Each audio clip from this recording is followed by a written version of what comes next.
Bueno, en honor al tiempo, vamos a comenzar la tercera etapa de este curso de Introducción a la Mastología. Bienvenidos a todos, a los pocos que estamos con este día de lluvia. Y comenzamos con anatomía patológica, entonces le agradecemos a la doctora la presencia de hoy. Bueno, buenos días. Yo soy la doctora Virginia Ortega. Trabajamos juntas con la doctora Gabriela Huayco y con la doctora María Luisa Musto desde hace más de 20 años. Somos patólogas y nos hemos dedicado a la patología mamaria desde hace muchos años. Y la idea en esta mañana es transmitir aspectos prácticos de anatomía patológica, conceptos básicos y aspectos prácticos desde un punto de vista interdisciplinario, que es cómo se desarrolla la mastología. La mastología es una subespecialidad de varias especialidades en la cual lo fundamental es trabajar en equipo, como vamos a ver en varias oportunidades de estas charlas. Entonces vamos a dividir la mañana en 6 charlas básicas. ¿Cuáles son los tipos de muestra para estudio anatomopatológico que recibimos y cómo es el trabajo interdisciplinario entre todos los colegas, imagenólogos, cirujanos, patólogos? Aspectos inmunistoquímica básicos que deben de conocer los clínicos, ¿no? Cómo es la técnica, cómo se interpreta, qué es lo que se tiene que saber de resultados. La consulta intraoperatoria, nuevamente el trabajo interdisciplinario. Y después los tumores más frecuentes, que son los tumores fibroepiteliales, el carcinoma ductal in situ y el carcinoma invasivo. Adelante. Entonces, la primera parte vamos a ver cuáles son los tipos de muestras que se reciben para estudio anatomopatológico. Los patólogos tenemos, tiene animación. Sí, si querés, pasa todas si querés. Según el momento en que esté el diagnóstico de la enfermedad, según en qué etapa de diagnóstico esté la enfermedad y según cómo se presente la enfermedad, el patólogo va a recibir diferentes tipos de muestras. Así tenemos las biopsias percutáneas, que van a ser sobre todo en el momento del diagnóstico inicial, pero también a veces se pueden hacer biopsias percutáneas en recaídas, ¿verdad? O en metástasis a distancias. Biopsias excisionales, que son las excisiones menores a mastectomía, que ya tuvieron la clase de cirugía, la mañana de cirugía, y habrán visto todos los tipos que hay de resecciones sectoriales de mama. Las mastectomías, que si bien clásicamente la primera era la mastectomía radical modificada, hoy por hoy es una excepción recibir ese tipo de muestras. Tenemos otro tipo de mastectomías, la simple, la con preservación cutánea, con preservación de área del pezón. También recibimos ampliaciones, que vamos a ver que eso es muy importante, el tema de los márgenes, la resección del margen, cuando es inadecuado, cuando es insuficiente. Y también el ganglio centinela y el vaciamiento axilar, que se va a mencionar sobre todo después en las charlas de consulta intraoperatoria. Vamos a referirnos básicamente a las 3 primeras resecciones. Entonces, básicamente, cuando estamos en el diagnóstico inicial de la enfermedad, como decíamos, tenemos las biopsias percutáneas, ¿no? Que son 2 tipos. Básicamente, la biopsia core es la que más se usa en nuestro medio, que es un dispositivo automático, como ya habrán tenido en la clase de imagenología, ya han hablado del tema. Es una biopsia que utiliza un calibre de aguja, para lo que nos interesa el anatomopatólogo, 12 a 14 G. Vamos a tener más o menos cilindros, ¿no? Como están representados acá, de este tamaño. ¿tá? Más o menos se deben de obtener 5 a 10 cilindros para una muestra adecuada, y este tipo de biopsia es de elección para masas palpables y no palpables que se pueden hacer guiadas por ecografía o por la palpación. El otro tipo de biopsia percutánea por la cual nosotros recibimos también material son las biopsias asistidas por vacío, que el nombre comercial es el mamotón, donde la diferencia principal para nosotros los patólogos es que la aguja es de mayor calibre, de 8G a 11G, los cilindros son de mayor tamaño, fíjense acá, se pueden remover masas hasta de 2 gramos, hay veces que se saca la lesión en totalidad. También puede ser guiada por ecografía o de forma más exacta por estereotaxia. Seguimos, adelante. También se obtienen numerosas muestras contiguas, no hay que sacar el dispositivo y ponerlo, se pueden hacer en varias direcciones para tener diferentes muestras de la misma lesión. Sí, siguiente. Y lo importante de todas estas biopsias es que son bien toleradas, son ambulatorias, tienen bajo porcentaje de complicaciones y disminuyen muchas veces el número de cirugías innecesarias. Adelante. Entonces, ¿cómo se debe de enviar la muestra y el pedido anatomopatológico correcto para llegar a un diagnóstico definitivo? Es fundamental la fijación correcta de las muestras. Tiene que ser, el tipo de fijador es formol al 10%, tiene que ser rápida la fijación, que por eso se habla del tiempo de isquemia fría. El tiempo de isquemia fría es desde que se saca la muestra hasta que se fija en el líquido fijador. Ese tiempo que pasa no puede ser mayor a 1 hora, porque ahí el tejido empieza, más allá de 1 hora, el tejido empieza a degradarse y empieza a tener alteraciones tanto en la morfología, cuando se ve después, como en la interpretación de resultados de inmunohistoquímica.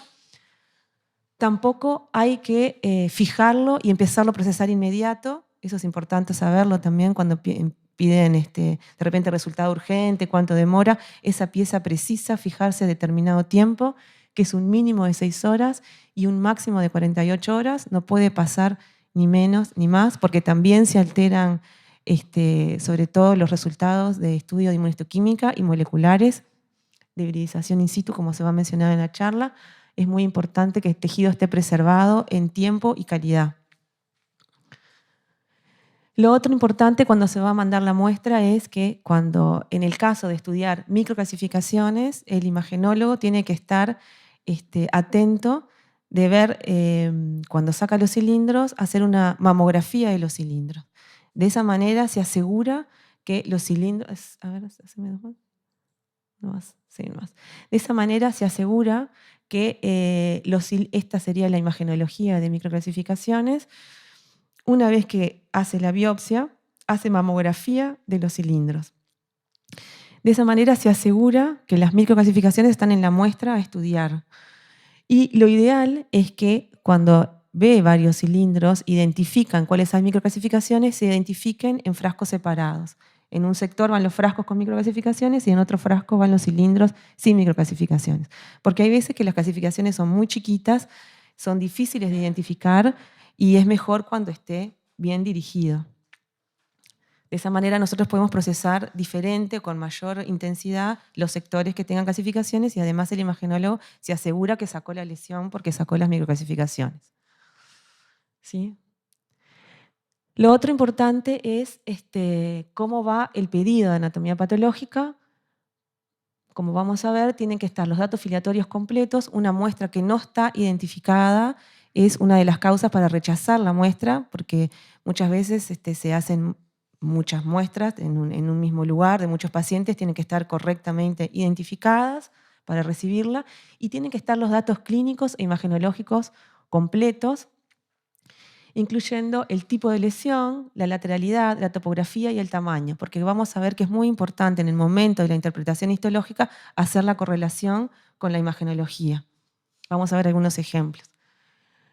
Es muy importante el tipo de biopsia que se realizó, el número de cilindros y la identificación de los cilindros con las clasificaciones, como decíamos. Entonces, en el momento de que se realiza la biopsia, hay que pensar en todo esto que estamos diciendo, ¿no? La correcta identificación, el tipo de lesión, aportarle todos los datos al patólogo para que se pueda hacer un correcto diagnóstico. Así es como nosotros recibimos y llenamos el informe con los datos que nos proporciona el imagenólogo. En las piezas enviadas, la biopsia core, la lateralidad, la lesión, las micro y la lateralidad. Seguimos. Y así es como un ejemplo, por ejemplo, de cómo el imagenólogo envía la muestra para estudio anatomopatológico, dónde está la lesión, si hay 1, si hay 2, en qué frascos, cuál es el BIRAT y todos los datos que ya mencionamos. Seguimos. ¿Por qué es importante esto? Porque el rendimiento óptimo de las muestras de anatomía patológica, del rendimiento óptimo de las biopsias, digamos, depende del número de cabo de muestras y de la correlación imagenológica e histológica, como decíamos. ¿Seguimos? Así, por ejemplo, si una paciente se presenta con una masa palpable de una lesión sospechosa, como ustedes ya habrán visto en la clínica, con una imagen imagenológica, con un estudio imagenológico que muestra una masa altamente sospechosa de malignidad, Seguimos. Que desde el punto de vista, cuando nosotros pensamos, los patólogos, cuando nosotros vemos la imagenología, pensamos en el aspecto macroscópico de las lesiones. Entonces, cuando uno ve una imagenología de una lesión irregular, grande, se imagina el aspecto macroscópico de un carcinoma, que es una masa grande de bordes irregulares, espiculados. Entonces está pensando, esto probablemente sea un carcinoma, la imagenología probablemente sea un carcinoma. Seguimos adelante. Y la biopsia core lo que muestra es un carcinoma infiltrante. En este caso serían todos hallazgos concordantes, imagenológicos y de biopsia. Seguimos. Pero podemos tener también hallazgos discordantes. Por ejemplo, el estudio imagenológico corresponde a microcalcificaciones sospechosas, pleomórficas, y cuando nosotros hacemos la biopsia, vemos que tenemos parénquima mamario. Cuando recibimos el cilindro, vemos que tenemos parénquima mamario y calcificaciones dentro de los acinos.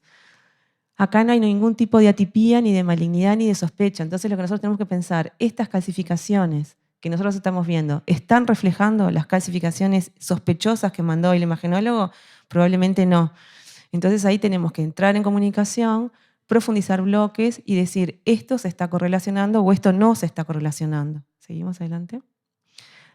Calcificaciones grandes en el estroma tampoco son calcificaciones sospechosas. Entonces, en ese momento es que hay que comunicarse o llamar o, como vamos a ver, profundizar. Los bloques es cuando nosotros recibimos los cilindros de las biopsias para estudio anatomopatológico, se ponen en un bloque parafina, no sé si alguna vez vieron o nunca vieron. Bueno, se toma el cilindro de la biopsia, se pone en un bloque de parafina, eso se procesa, se corta y se hace un estudio con hematoxina y eosina, como veían en histología en la facultad, ¿no? Ese bloque de parafina se puede ir desgastando progresivamente hasta ver la lesión que uno está encontrando o no. Pero se puede desgastar y hacer muchas profundidades y ver dónde está la lesión, que ahora vamos a ver un ejemplo. Esto entonces sería un hallazgo discordante, ¿verdad? Si nosotros vemos calcificaciones en parénquima mamario, en patología benigna, cuando la imagenología plantea una lesión sospechosa, probablemente de carcinoma in situ, tenemos que avisar y definir y comunicarnos y decir que no estamos viendo. Ahora, si lo que nosotros vemos en una biopsia core es una proliferación intraductal que distiende los acinos, que es compatible con carcinoma in situ, y vemos las calcificaciones, esto sí sería un hallazgo concordante. Esto es lo que les mencionaba, es que la importancia de la mamografía de los cilindros. Por ejemplo, tenemos los cilindros con calcificaciones y resulta que hacemos el estudio histológico y no vemos las calcificaciones. Entonces el imagenólogo dice, no, pero yo saqué las calcificaciones porque mandé los cilindros con las calcificaciones, entonces en algún lado tienen que estar. Entonces el patólogo tiene que empezar a buscar qué puede pasar. Lo primero que puede hacer es ver si siguen las calcificaciones en los cilindros y por alguna razón no se disolvieron durante el procesamiento. Entonces se puede hacer una mamografía del bloque histológico. Este es el bloque que yo les mencionaba. Una vez que se reciben los choricitos, los cilindros, se ponen en un bloque de parafina y luego se procesan. Se puede hacer mamografía del bloque. Hicimos mamografía del cilindro, ahora hacemos mamografía del bloque. Vemos que están las calcificaciones. Entonces decimos, ¿por qué no estamos viendo las calcificaciones en la histología? Ahí podemos profundizar, lo que yo decía, desgastar el bloque, aparecen, o a veces cuando son muy grandes se desprenden del corte y se pueden desaparecer. Y ahí decimos, bueno, no se ven las calcificaciones, pero las calcificaciones están en un bloque, probablemente se fueron, la lesión está estudiada. Y lo otro que puede pasar es que haya calcificaciones de oxalato de calcio, ¿seguimos? Que son calcificaciones más difíciles de ver, que son transparentes, birrefringentes y que a veces hay que polarizar el microscopio para poder ver las lesiones. ¿Seguimos? Entonces, ¿cómo es que se logra una correlación imagenológica e histológica? Lo que está recomendado en la literatura es hacer reuniones y conferencias regulares de correlación clínica y radiológica para resolver la imagenología, para resolver las situaciones y para poder entender si hay discrepancias o no. Es de mucha importancia tener esa comunicación que les decíamos para poder conocer, para poder aprender el patólogo de la imagenología y el imagenólogo de la anatomía patológica. Y muchas veces son las maneras de resolver las discrepancias, es con niveles adicionales o hacer inmunohistoquímica, como vamos a ver. Siguiente.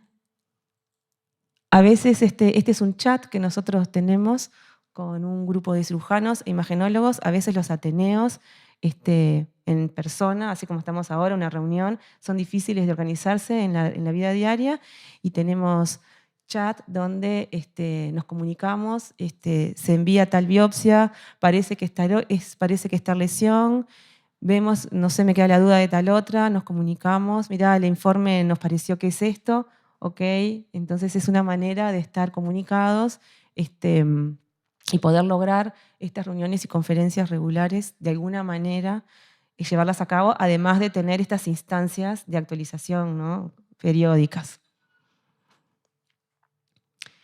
Fíjense que lo que está escrito en la literatura es que no se aconseja informar anatomía patológica sin la información clínica irrelevante, porque esto puede llevar a interpretaciones erróneas e incompletas. Como nosotros le decíamos, si vemos calcificaciones en una biopsia histológica benigna y las calcificaciones son sospechosas y nosotros ponemos lesión benigna, sin malignidad, con calcificaciones, de repente la paciente se queda tranquila que no tiene nada y en realidad era que no estaba la lesión muestreada. Por eso es importante siempre tener la interpretación y la correlación. Eso era con respecto a las biopsias percutáneas. Luego tenemos las biopsias escisionales, que son las resecciones menores a mastectomías, que justo esta foto es de una mastectomía con preservación cutánea. Vamos a ver otras imágenes. Pero las biopsias decisionales pueden ser nodulectomías, lumpectomías, mastectomías sectoriales, que imagino ya habrán visto en las clases pasadas. Entonces la pregunta es cómo tiene que recibir el patólogo o cómo el cirujano le tiene que dar la pieza al patólogo para un estudio adecuado. Le tiene que informar la lateralidad y tiene que reparar los márgenes de resección. Los márgenes de resección de una manera arbitraria y como se puede utilizar o no, pero es algo que se recomienda en la literatura internacional, hacer reperes, como dice más, el M es 1, el M es un hilo que corresponde al margen medial, el A son 2 hilos, que es el margen anterior, y el S son 3 hilos que corresponden al margen superior. Nosotros recibimos la muestra, entonces reperar, acá estos 2 hilos se pegaron, son 2, este es 1, la piel, que es el anterior, a veces le ponen 2 hilitos, y a veces si la piel está clara no le ponen los 2 hilos. Entonces, ¿qué debe hacer el patólogo cuando la pieza se recibe correctamente identificada y reparada? Lo que tiene que hacer es hacer un estudio macroscópico preciso para establecer el tamaño y los márgenes, que como ustedes saben son factores pronósticos importantísimos para hacer una estadificación y determinar conductas terapéuticas. Entonces este estudio macroscópico tiene que hacerse, se tiene que hacer, medir en 3 dimensiones, identificar los márgenes y marcarlos con tinta china de colores, como vamos a ver. Esto es algo bien de un aspecto anatomopatológico, que es una vez que se marcó con tinta china se deben embeber la pieza en ácido acético, porque la tinta china así no se corre. Si ustedes hemos visto con algunos de ustedes el estudio intraoperatorio y la tinta china, ahora como vamos a ver ejemplos, si uno no la seca bien y no se manipula, se corre y ahí se pierde el reper de los márgenes. Y una vez que está medida y entintada, hay que hacer cortes seriados, medir en 3 dimensiones, identificar la lesión, medir en 3 dimensiones, hacer descripción de la lesión, como vamos a ver, forma, borde, consistencias y color, y distancia a los márgenes, incluyendo la piel y el músculo, como vamos a ver ahora. Siguiente. Este es un esquema, hay que ver la imagen como que fuera una especie de volumen con 6 caras, una anterior, una posterior, 2 laterales, medial y externo, superior e inferior, y marcar cada uno de los márgenes con colores. Habitualmente siempre repetimos los mismos colores, que es el superior inferior, el superior azul, el inferior de verde, el medial amarillo, el externo de blanco, acá está moradito, y el anterior o el posterior, pues cuando hay piel, el anterior solo marcamos alrededor de la piel y el posterior siempre también marcado. Siguiente. Esa es una de las piezas nuestras, reperadas, el hilo superior, el hilo medial, la piel adelante. Luego que se entinta, superior azul, blanco externo, amarillo medial, negro posterior, se procede a la sección, ¿no? Se hacen cortes seriados, finitos, cada 2 milímetros, para tratar de identificar la lesión. Acá hay otro espécimen.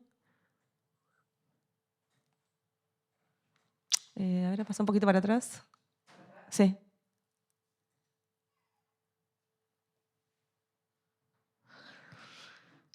Bueno, no importa. Lo importante es del aspecto... No importa.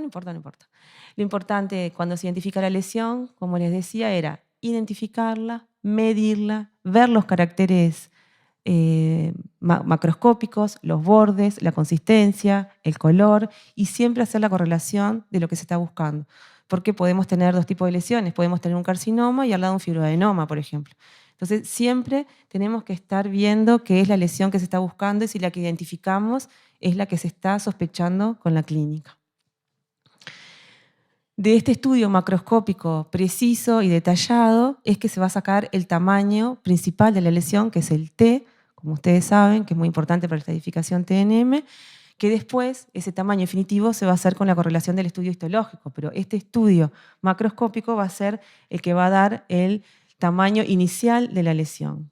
Lo otro importante de este estudio macroscópico es la distancia a los márgenes, que si esto se recibe en una consulta intraoperatoria, va a determinar la conducta inmediata de si se va a ampliar o no la lesión en ese momento.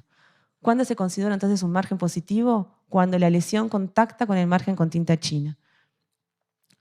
Si es tanto, por ejemplo, para el carcinoma invasivo, un margen que contacta con la tinta china es un margen positivo, y como nosotros tenemos reperados, le decimos al doctor, este tumor está contactando, el cirujano nos comunicamos con este margen, hay que ampliar solo el margen medial, o está contactando con el margen superior, hay que ampliar solo el margen superior, o hay que ampliar más de un margen.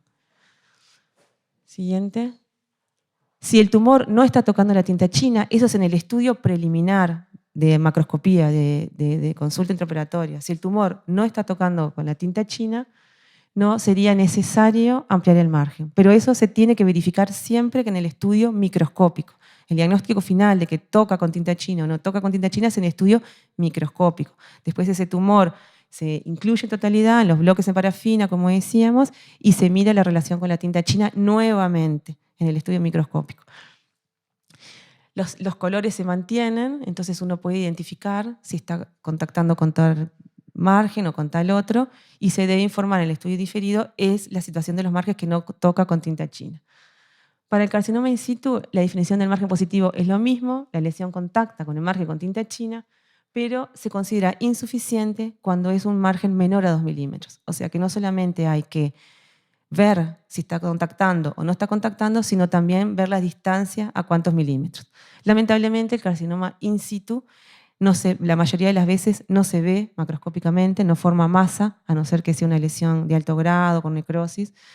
Entonces, por lo general es un estudio en diferido, la lesión, la definición del margen positivo o no del carcinoma ductal in situ, por lo general siempre es en el estudio en diferido con microscopía, y esto es algo que comunicamos siempre a los cirujanos tratantes, que los márgenes en el estudio intraoperatorio, por ejemplo, son un estudio preliminar. Después siempre se tiene que confirmar con el estudio en diferido. ¿Sí? ¿Seguimos? La otra situación es que sean biopsias escisionales de lesiones que no sean palpables. En este caso, por ejemplo, pueden ser microcalcificaciones, o puede ser una masa que no sea palpable, o puede ser una distorsión arquitectural.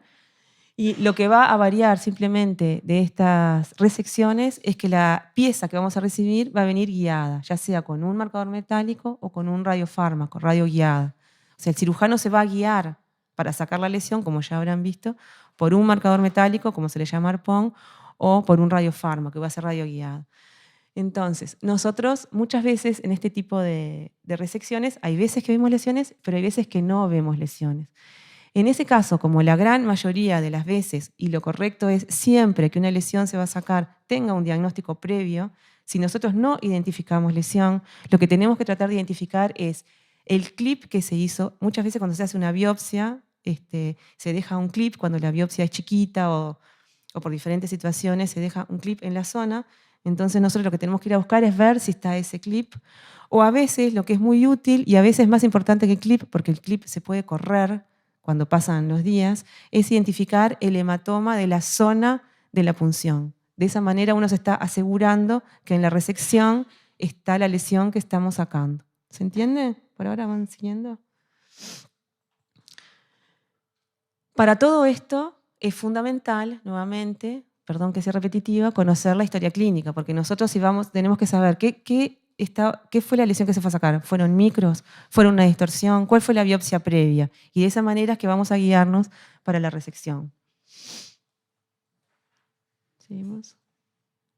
Y por supuesto que también se puede hacer, en el caso por microclasificaciones, como se hacía la mamografía de los cilindros, la mamografía de la pieza de resección en el momento que se reseca en el bloque quirúrgico. Se debe hacer la mamografía de la pieza para asegurarse que las microclasificaciones están en la pieza. Seguimos. Estos son ejemplos diferentes, no son de la misma lesión. Así es como recibimos, un ejemplo de cómo recibimos una pieza por microclasificaciones, se resecó. Se hizo esta resección sectorial, se guió por 2 marcadores metálicos y de esta manera el cirujano pudo guiarse para sacar este grupo de clasificaciones que están acá. Sí, seguimos. Acá tenemos... Cuidado. Sí. No, para atrás. Acá tenemos una... Sí. Acá tenemos otra resección. Sí.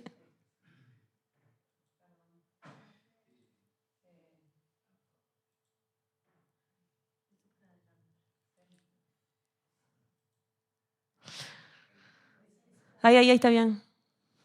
Acá tenemos otra resección, que en realidad esta era por una masa no palpable, pero acá se ve el marcador metálico que está atravesando la lesión espiculada e irregular que se ve acá. Y fíjense qué interesante, acá también está el hematoma. Esta área hemorrágica central es el hematoma de la biopsia previa, o sea que estamos seguros que estamos en la lesión. En esta resección no se veía lesión, el marcador metálico está acá, que forma como este arpón, pero nos aseguramos que la zona interesada a estudiar está porque está el hematoma de la biopsia previa. Lo que omití decir al principio, que ustedes están viendo fotos, es que nosotras 3 hace mucho tiempo trabajamos en un laboratorio que es el diagnóstico SRL, que en la presentación me faltó comunicarnos. En este momento no estamos en ninguna actividad, no estamos en ningún hospital, trabajamos en el laboratorio de anatomía patológica, pero nos comunicamos con todos los médicos de manera fluida. Seguimos. ¿Qué es lo que va a estudiar el patólogo de estas lesiones? La cantidad de material a estudiar depende de la lesión. Si la lesión es visible, se estudia la lesión y los márgenes. Si la lesión no es visible, hay que estudiar la zona de clip y del hematoma, pero hay casos en los que hay que estudiar todas las piezas en totalidad. Por ejemplo, carcinoma ductal in situ, que son muy extensos, son muchos bloques para histología, como se va a ver en la charla de carcinoma ductal in situ. Cuando la lesión es una enfermedad de Payet, también hay que hacer un estudio exhaustivo para ver si hay carcinoma in situ infiltrante asociado. Y muchas veces también, cuando se presenta una metástasis de carcinoma mamario oculto, entonces se presenta el ganglio axilar y se reseca la mama, hay que hacer un estudio exhaustivo de la mama buscando el primitivo.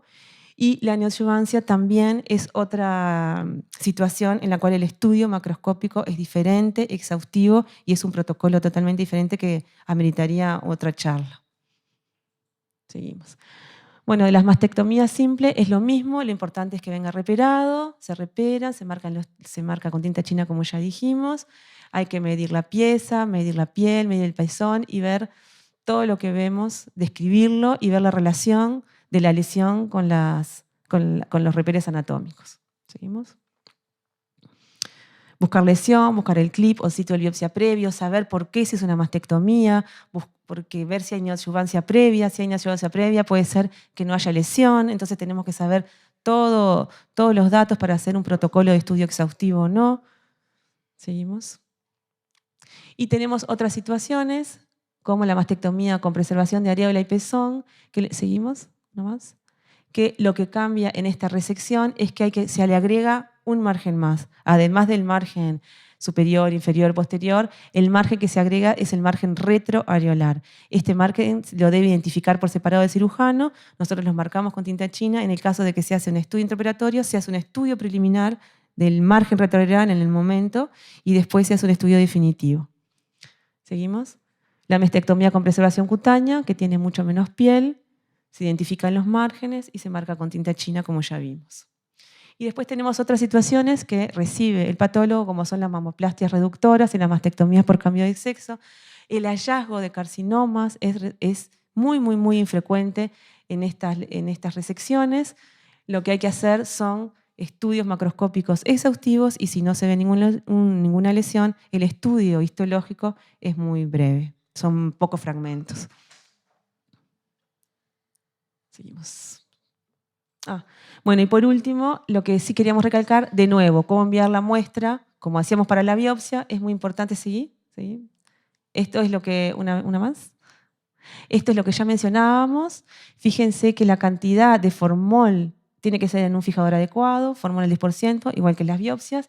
Tiene que haber una fijación adecuada en volumen y el tiempo. El volumen que se recomienda es 10 veces el volumen normal. Hay que tratar de hacerlo y de llenarlo. Hay veces son piezas muy grandes y con que sea 5 veces más o menos alcanza. La pieza tiene que estar seccionada en lo posible para que la fijación sea más rápida. Y bueno, y los tiempos de isquemia fría y los tiempos de fijación mínima y máxima son los mismos que se mencionaron.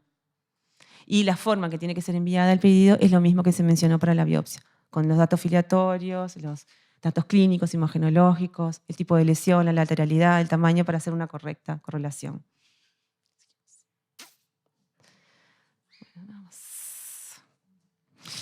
No sé si quieren hacer alguna pregunta. Si no, seguimos. ¿O quieren hacer?